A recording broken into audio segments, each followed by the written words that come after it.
nous épanouir ensemble, parce que c'est possible. Amen. Nous sommes dans Genèse le chapitre 11. Nous allons lire à partir du verset 1 jusqu'au verset 9. Il est écrit, ils se dirent l'un à l'autre, allons, faisons des briques et cuisons-les au feu. Et la brique leur servit de pierre, et le bitume leur servit de ciment. Ils dirent encore, allons, bâtissons-nous une ville et une tour dont le sommet touche au ciel, et faisons-nous un nom, afin que nous ne soyons pas dispersés sur la face de toute la terre. L'Éternel descendit pour voir la ville et la tour que bâtissaient les fils des hommes. Et l'Éternel dit, voici ils forment un seul peuple, et ont tous une même langue. Et c'est là ce qu'ils ont entrepris. Maintenant, rien ne les empêcherait de faire tout ce qu'ils auraient projeté.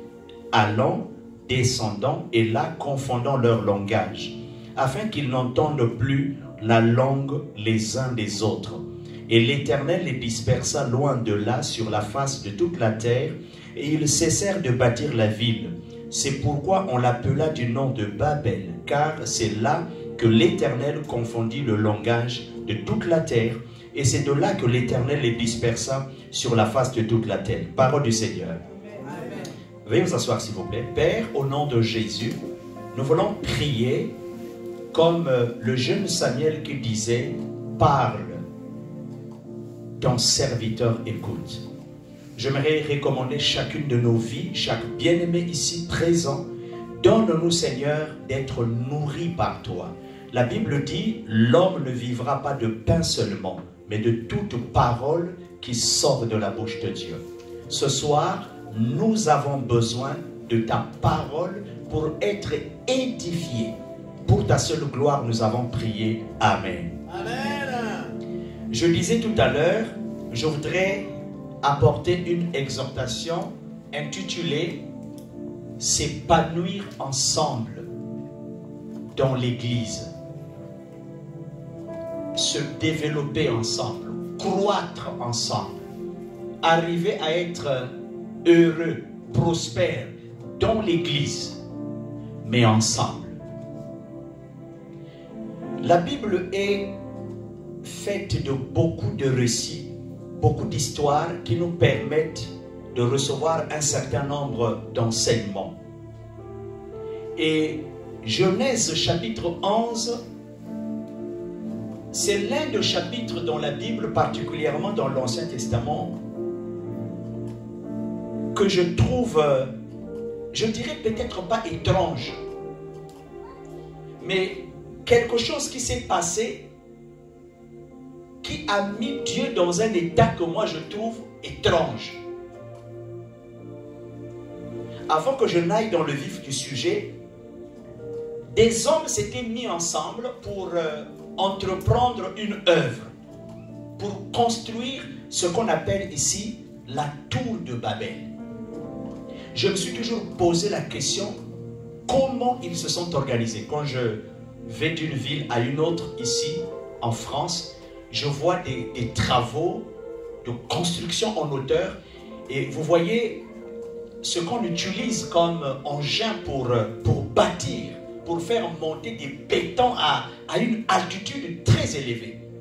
Mais à une époque très lointaine de l'histoire où ce matériel n'existait pas, je me suis posé la question, comment ils ont fait pour arriver à construire une tour dont le sommet pouvait toucher le ciel? C'est quand même extraordinaire comme réalisation. Une tour, vous en avez ici plusieurs, j'en ai vu dans d'autres pays aussi. Les tours, les gratte-ciels. Mais imaginez à cette époque où nous n'avions pas toute la technologie actuelle. Mais comment ils se sont organisés pour bâtir un édifice dont le sommet pouvait toucher le ciel? C'était tellement extraordinaire qu'au ciel, quand vous lisez ce texte, c'est clair. La Bible dit, Dieu a convoqué ce que moi je peux appeler comme un conseil extraordinaire, descendant, confondant leur langage. Dieu a dit, si nous ne descendons pas pour les arrêter, écoutez ce que Dieu dit, rien ne les empêcherait de réaliser tout ce qu'ils auraient projeté. Quand vous lisez le texte, s'il vous plaît, je ne veux pas diminuer notre Dieu, mais quand vous lisez le texte, c'est comme si Dieu a eu peur. Il a dit, si nous ne descendons pas pour les arrêter, il a dit, rien ne les empêcherait de réaliser tout ce qu'ils auraient projeté. Et moi, j'ai fait une étude pour découvrir quelles sont les méthodes, quels sont les facteurs, non, quels sont les principes que ces gens avaient développés pour arriver à bâtir un édifice si imposant au point où Dieu a dit, descendons pour arrêter ces hommes. Si on arrête, on ne les arrête pas, rien ne les empêcherait de réaliser tout ce qu'ils auraient projeté. Et une étude m'a conduit à découvrir que dans ce passage, je vous dirai tout à l'heure pourquoi Dieu a arrêté cette œuvre. Mais j'ai vu des principes qui sont enseignés dans le Nouveau Testament. Quand on veut s'épanouir ensemble, quand on veut travailler en équipe. Parce que être dans une église, chacun a un talent ou des talents, chacun a une grâce ou des grâces, chacun a des compétences, chacun a des aptitudes. Mais si on ne sait pas comment les exploiter, comment les mettre au profit de l'œuvre de Dieu ou des autres, on peut être noyé dans une église et voir une église n'est pas grandir, n'est pas avancer, n'est pas croître, au point de penser que est-ce qu'on n'est pas dans le bon environnement, est-ce qu'on ne prêche pas bien, est-ce qu'on ne chante pas bien, est-ce qu'on n'est pas né de nouveau. Parfois, on peut arriver à se culpabiliser, comme si l'église que nous constituions n'était pas une véritable église, alors que nous sommes une véritable église. Mais le problème, on a peut-être du mal à comprendre que tel que nous sommes, Dieu nous donne des principes qui nous permettent de s'épanouir ensemble. Et pendant quelques minutes, j'aimerais évoquer quelques-uns parce que le temps ne nous permettra pas de les épuiser. Au verset 1, il est dit, toute la terre avait une seule langue et les mêmes mots. C'est le principe de l'unité. Le fait d'être en harmonie les uns avec les autres. Tels que nous sommes rassemblés ici, que vous soyez de cette église ou pas, que ce soit dans nos maisons, dans nos familles, dans nos lieux de travail, est-ce que vous pouvez travailler en équipe avec des amis, avec des collègues, avec des gens, si à la base, vous ne vous entendez pas, vous ne vous accordez pas sur un certain nombre de choses? Ce n'est pas possible. D'ailleurs, dans Amos 3, le verset 3, il est dit, « Deux hommes marchent-ils ensemble sans en être convenus? » Non. Deux hommes peuvent-ils travailler ensemble s'ils ne s'accordent pas? Non. Donc c'est très important en tant que chrétien, enfant de Dieu que nous sommes, que l'on apprenne à s'accorder. Notre bien-aimé est en train de jouer un instrument de musique. Et il y a plusieurs accords qu'elle est en train d'utiliser. Et ça fait sortir des bons sons. Mais parce qu'elle arrive à accorder plusieurs accords. Mais si elle les joue n'importe comment, il y aura ce qu'on appelle la cacophonie. Là, nous avons un synthétiseur. On pouvait avoir quelqu'un qui joue à la batterie. On pouvait avoir quelqu'un qui joue à la guitare basse, à la guitare solo ou d'autres instruments de musique. Je crois que vous avez déjà vu à la télévision ou participé à un concert de musique où vous voyez tout l'arsenal que ces gens ont. Mais c'est beau quand on écoute la musique. Et pourtant, c'est plusieurs instruments. Mais les sons sont tellement bien harmonisés que quand vous écoutez, c'est beau à entendre. Pourquoi? Parce qu'il y a l'harmonie. Dites après moi l'harmonie. Donc les différents instrumentistes s'accordent. Chacun joue un instrument différent. Chacun fait sortir un son différent. Mais quand vous mettez tous ces sons ensemble, c'est beau. Je ne sais pas comment le décrire. Dans la maison de Dieu, s'il vous plaît, on n'est pas appelé à être tous pareils. Et ce n'est pas possible. Nous pouvons être différents avec des âges différents, avec un niveau d'instruction différent, venant des horizons différents, mais nous pouvons nous accorder. Amen. Grâce à la parole de Dieu.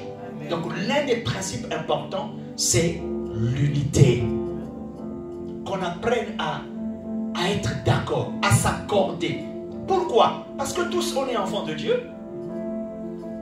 La Bible dit, Dieu est notre Père. Donc nous avons une même source, une même origine.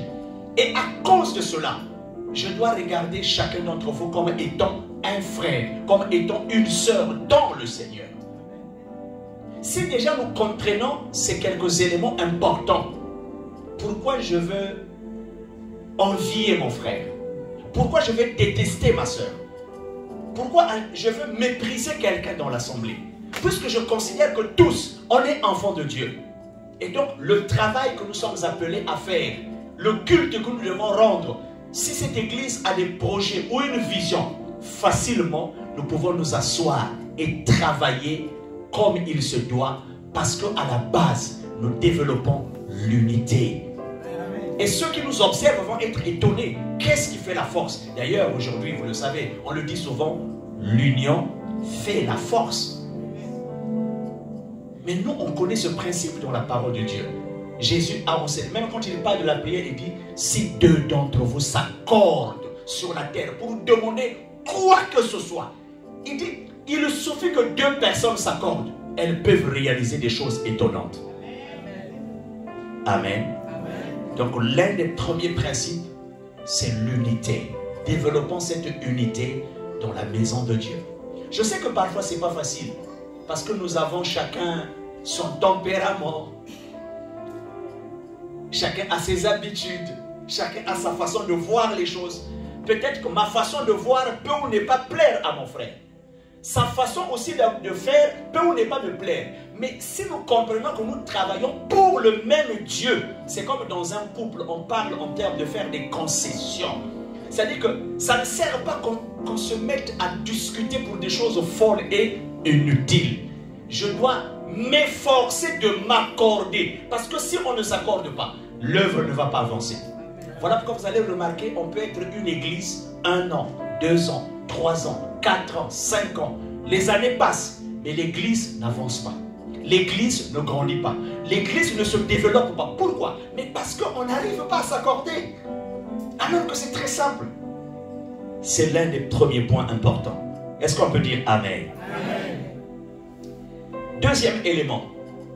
Comme ils étaient partis de l'Orient, ils trouvèrent une plaine au pays de Sinéar et ils y habitèrent. Comme ils étaient partis de l'Orient, ils sont allés d'un lieu à un autre. Ce peuple habitait d'abord quelque part. Ils sont partis de l'Orient. Ils trouvèrent une plaine. Donc ils étaient à la recherche d'un endroit favorable certainement pour qu'ils s'installent. Mais je voudrais montrer ici ce déplacement qu'ils font, ce mouvement. C'est tout un principe. Accepter le changement. C'est comme un enfant. Je vois, nous avons, je crois, une petite fille qui est derrière. Je ne sais pas quel âge elle peut avoir. Mais quand on est enfant, l'apôtre Paul, quand il enseigne, il dit, quand j'étais un enfant, je parlais comme un enfant. Je raisonnais comme un enfant. Mais il dit, quand je suis devenu adulte, il dit, j'ai fait disparaître. Parce que quand on est enfant, il y a un langage pour les enfants.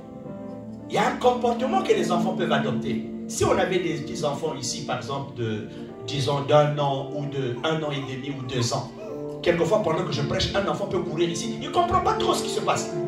Nous, on peut être là assis pendant 30 minutes, 40 minutes. On peut se lever pour prier. Mais vous conviendrez avec moi, si on a des enfants d'1 an, mais ils vont courir dans la salle. Mais c'est lié à leur enfance. Il y a des choses qu'ils ne comprennent pas. On ne va pas les blâmer. Mais ces mêmes enfants qui sont en train de courir, 5 ans, 7 ans, 8 ans, 9 ans, s'ils sont présents dans la même salle, l'attitude, le comportement change. Pourquoi? Mais parce qu'il y a une progression, il y a un changement. Et l'Église doit comprendre qu'elle est appelée aussi à accepter des nouveaux changements. Parce que dans la maison de Dieu, vous ne pouvez pas pendant 1 an, 2 ans, 3 ans, 4 ans, 5 ans, vivre les mêmes choses, faire les mêmes choses. L'Église doit se développer. L'Église doit grandir. Et pour qu'elle croisse, pour qu'elle se développe, il faut qu'on soit prêt à accepter ce changement et s'adapter au nouveau changement. Sauf si ce sont des mauvais changements, parce que tout changement n'est pas bon. Il y a aussi des mauvais changements. Mais moi, je vais parler des bons changements, des bonnes transformations qu'on doit accepter. Je suis en train de montrer comment s'épanouir ensemble dans l'église. Parce qu'il y a des gens qui restent... Comment je peux le dire? Vous savez, plus on reste longtemps avec quelqu'un, plus on est resté longtemps à faire une chose, on s'habitue. D'ailleurs, on dit l'habitude est une seconde nature. On est tellement habitué à faire les choses d'une certaine façon, de voir les choses d'une certaine manière. Quand on veut changer, parfois il y a des gens qui ont du mal à accepter le changement. Parce que dans leur mentalité, dans leur manière de faire, ils sont habitués à faire les choses d'une certaine manière. Amen. Amen. Amen. Je vais vous donner un exemple. Est-ce que vous connaissez l'histoire de Pierre dans les Actes des Apôtres? Un jour, il était en train de prier et puis il a eu, la Bible dit, une vision.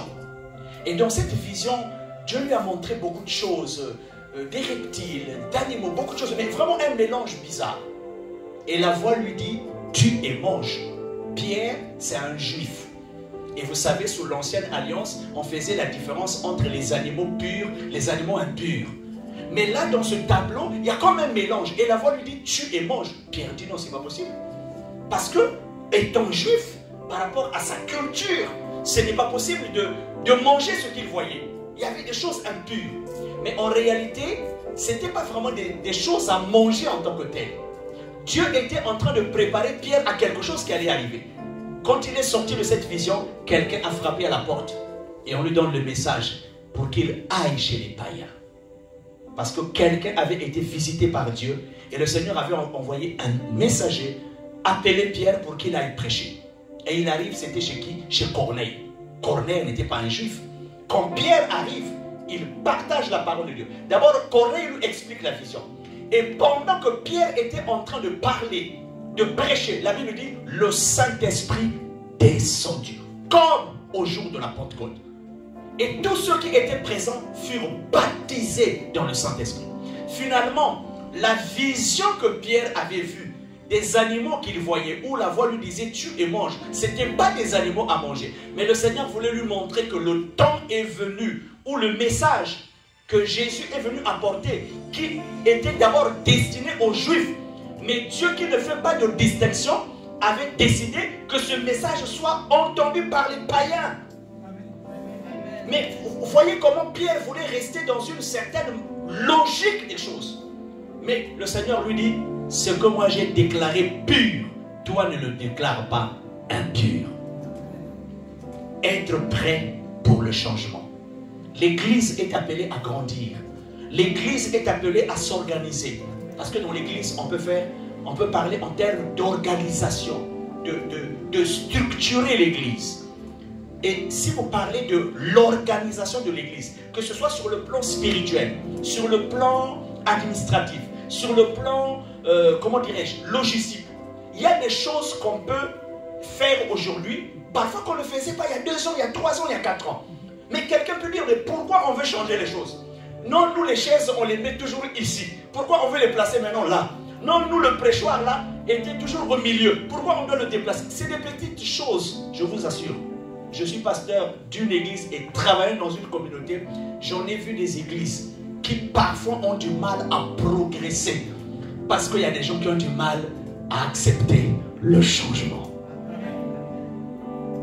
Amen. Amen.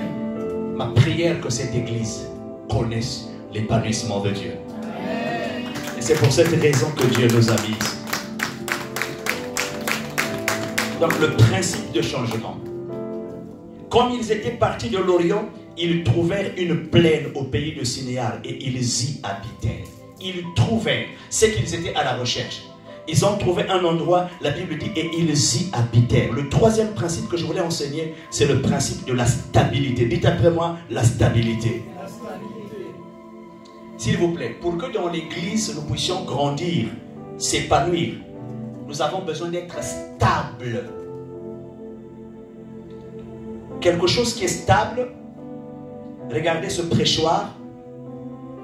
Il est stable, il est fixe. Il ne bouge pas. C'est stable. Regardez cette corbeille-là. Elle est stable. Elle est fixe. Mais je peux la déplacer. Regardez ce poteau. Il est stable. Il est fixe. Mais pour l'instant, je ne peux pas le déplacer. Si je déplace tous ces poteaux, cette charpente peut descendre. Dans la maison de Dieu, au niveau de notre foi chrétienne, nous avons besoin d'être stables. Les frères et sœurs qui fréquentent l'église, les bien-aimés qui constituent l'assemblée du Dieu vivant, on doit être stable. Pourquoi je parle de la stabilité? Parce que vous ne trouverez pas une église quelque part qui ne connaît pas des problèmes. Ça n'existe d'ailleurs pas. Vous ne trouverez pas une église qui ne fait pas face à des moments difficiles. Vous ne trouverez aucune église dans ce pays ou ailleurs qui ne connaît pas la persécution, les épreuves, les critiques, les moqueries, parfois même le départ de certaines personnes. Mais si nous qui sommes enfants de Dieu, nous n'apprenons pas à être stables dans la foi, n'importe quelle épreuve, n'importe quelle situation difficile qui va arriver dans l'église va nous emporter.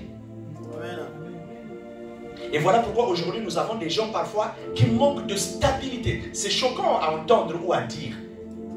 Ce n'est pas parce qu'on veut critiquer les gens. Mais aujourd'hui, on entend parler des chrétiens papillons. On ne sait pas d'où ils sont, où ils sont. En fait, ils vont d'une église à une autre, d'une assemblée à une autre. Pourquoi? Ils ne sont pas stables. C'est vrai qu'une crise peut arriver dans une église. Mais l'église ne peut pas grandir si on n'est pas stable. Nous devons être des chrétiens stables dans la foi. Une situation, c'est comme un couple. Ça fait plus de 31 ans qu'on s'est marié avec mon épouse. Je ne vais pas dire que notre foyer est le meilleur, ça serait un mensonge. Et si je venais vous dire ici qu'on n'a jamais eu de problèmes, qu'on n'a jamais eu de crise, ça serait un gros mensonge. Mais comment expliquer après 31 ans, on continue à être ensemble, on s'aime, on s'exhorte. J'aime mon épouse, elle m'aime, on veut encore aller plus loin. C'est pas parce que tout a toujours été parfait, non. Parce que cette relation conjugale, cette relation que nous avons contractée tous les deux, nous avons décidé d'être stables dans cette relation. Les crises peuvent arriver, les moments difficiles, des cas de maladie, des cas d'incompréhension, des attaques, que ce soit de l'extérieur ou de l'intérieur. Mais je dis à mon épouse, aucune situation ne doit venir, comment dirais-je, s'interposer entre toi et moi. Même si une situation arrive, mais je ne voudrais pas mettre cette situation au-dessus de la relation qui m'unit à toi. Quand vous voyez les choses de cette manière, vous n'allez pas accepter qu'une crise vous sépare.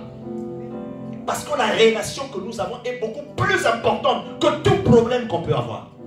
Et si on voyait les choses de cette manière dans la maison de Dieu, aucun problème ne peut venir nous diviser. Parce que dans notre engagement, on est stable. Dans la foi, on est stable.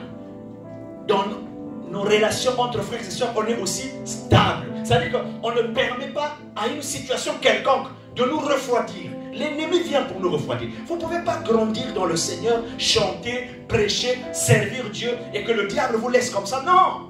Il va chercher à vous cribler. Il va chercher à voler votre paix. Il va chercher parfois à créer même un problème dans une même église. Vous savez, Satan peut nous opposer les uns contre les autres. Il n'y a pas que Satan, même les gens qui sont tout autour de nous. Il y a des gens parfois de mauvaise foi. Quand vous avez des mauvaises relations, des mauvaises fréquentations, il y a des gens, quand vous cherchez à développer une relation avec eux, ils vont vous séparer de certaines personnes. Apprenons à être stables. Et l'église va avancer. Quatrième principe. Ils trouvèrent une plaine et ils y habitèrent. Ils se dirent l'un à l'autre. Le principe de l'encouragement mutuel. Ils se dirent l'un à l'autre.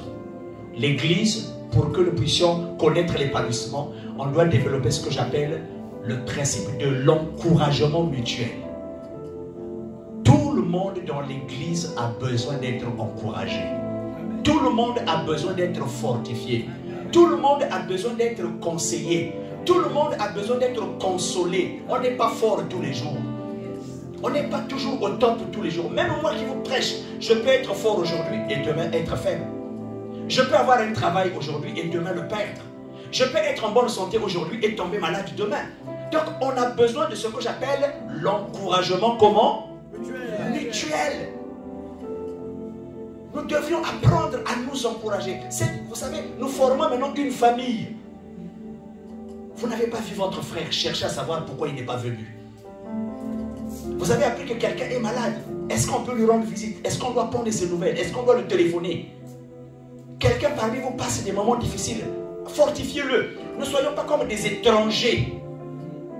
On doit apprendre à se fortifier. Parce que, vous savez, comme le social, partout, dans tous les pays du monde entier, s'il y a un aspect qui pose problème, partout, dans nos organisations, dans nos nations, dans nos lieux de travail, quand le social, les questions sociales ne sont pas bien traitées, les gens sont frustrés.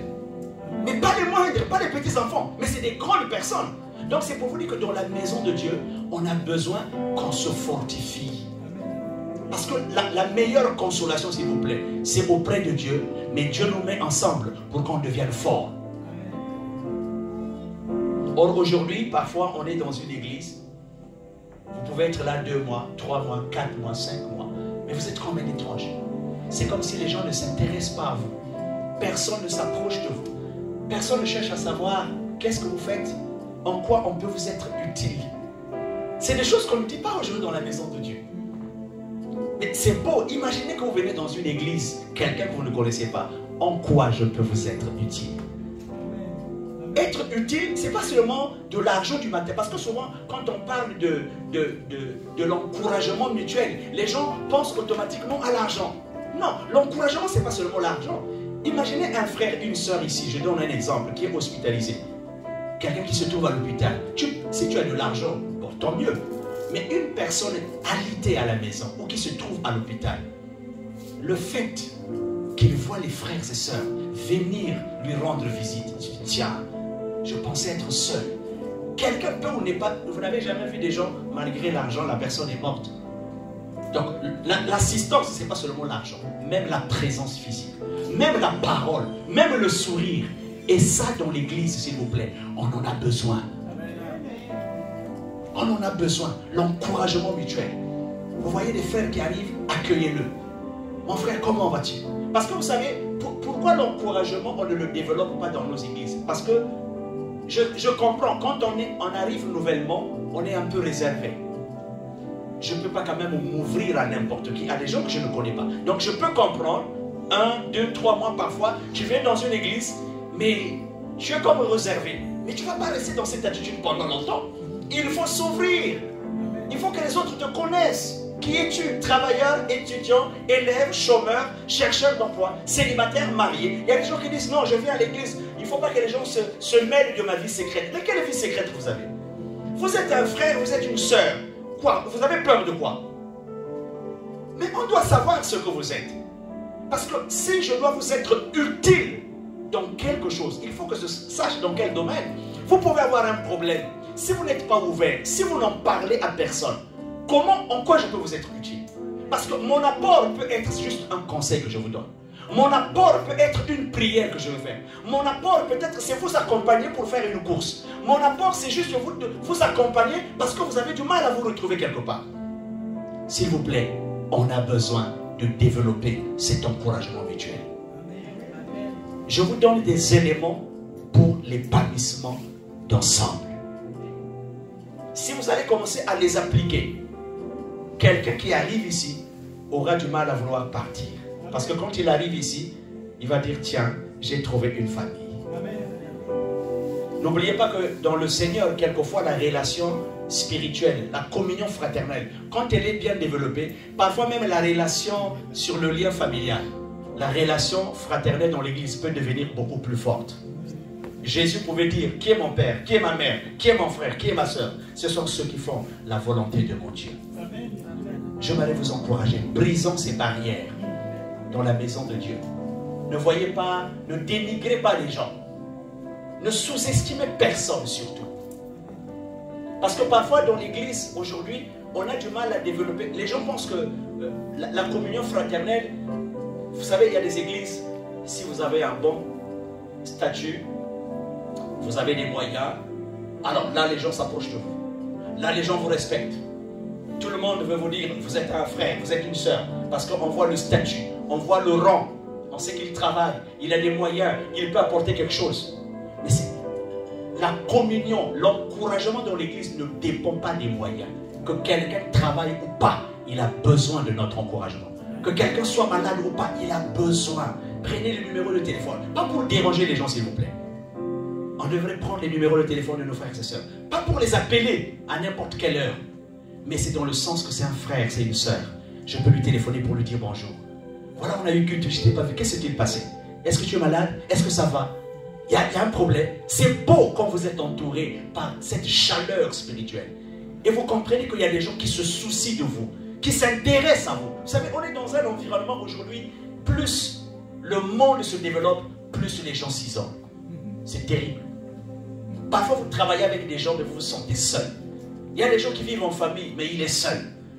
Il y a des gens qui sont bizarrement, même dans des associations, mais vous êtes seul. On est ensemble avec les gens, mais dans ce que vous traversez comme épreuve, comme situation, vous vous sentez seul. Alors que dans l'église, ça ne devrait pas exister. On devrait se sentir soutenu, encouragé, comme je dis. J'insiste, et je sais de quoi je parle. Parce qu'à mon humble avis, le soutien, ce n'est pas seulement le matériel. On doit, c'est vrai, si nous avons les moyens, les ressources matérielles, financières, n'hésitons pas d'assister, d'encourager, de soutenir, de donner. Mais je pense que l'assistance va au-delà du matériel. Il y a l'affection, il y a l'attachement, il y a le respect, il y a la considération. Il y a valoriser quelqu'un, qu'il travaille ou pas, qu'il soit célibataire ou marié. Quelqu'un a besoin d'être valorisé. Ça n'a rien à voir avec son statut. Parce que c'est un frère, c'est une sœur dans le Seigneur. Et c'est notre devoir. Et n'est pas le faire, nous manquons de but. La Bible enseigne la religion pure. C'est même ça la religion pure. Le deuxième commandement le plus grand de toute la Bible. Tu aimeras ton prochain comme toi-même. C'est le deuxième et le plus grand commandement. Est-ce que quelqu'un apprécie cette exhortation? Amen. Amen. Alors avant de terminer, ils se dirent l'un à l'autre, allons. Dites après moi, allons. Allons. Ici j'appelle ça l'implication de tout le monde à la tâche. Ils se dirent l'un à l'autre, allons, faisons des briques et cuisons-les au feu. En fait, ces gens avaient une vision. Mais quand vous lisez le texte, personne n'est négligé.